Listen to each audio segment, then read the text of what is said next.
I get this question all the time, so I thought it'd be a fun idea to do a series because I really like talking about this stuff. Before I took on content creating full time, I really had no idea how influencers or content creators made their money. I'll also share how much I made through each method this month, so if that comes across as bragging, you can scroll. I'm warning you now. I personally love when people are open about their finances because not many are, and I'm nosy. I want to know how much you make. So one of the first ways that creators get paid is through a platform specifically, whether it be TikTok, Instagram, Facebook, YouTube. Usually you can't just hop on and monetize your content. Each platform has requirements that you have to meet before you're eligible to monetize. And with this method, usually creators get paid off of views and engagement.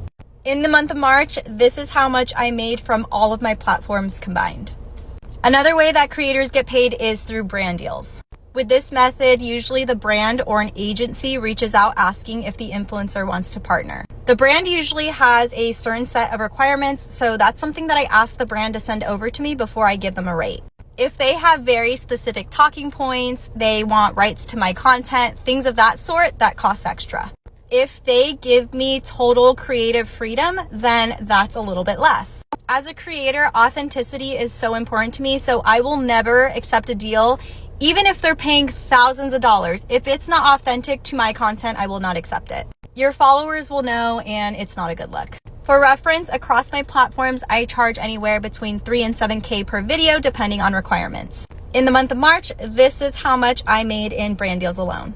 I've said this once and I'll say it again. Please never work for free products. And people ask me all the time, what about small businesses? I'm happy to post small businesses on my Instagram story, but the way that you have to look at it as a content creator, if you're trying to turn this into a full-time job, you're a small business as well. If I remember correctly, my husband and I spent over 30 grand in products last year alone in order to market them. And the last one I'm going to touch on is commission-based deals. This is honestly where it started for me. I think I got my first deal when I was around 100,000 followers on TikTok. I worked with Nerdy Nuts, Pink Lily Boutique. I'm trying to think of other ones, but basically they gave me a percentage of anything that I sold. So if you're on a content creator's page and they're talking about a product and they say, hey, use my code for 10% off, usually they're getting a cut of that sale. And obviously businesses like that because they don't have to pay you unless you give them a sale.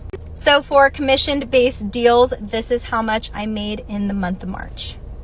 I enjoy talking about content creating because I literally was clueless before I started doing it myself. So if you have any questions, feel free to leave them in the comments and I'll do a comment reply.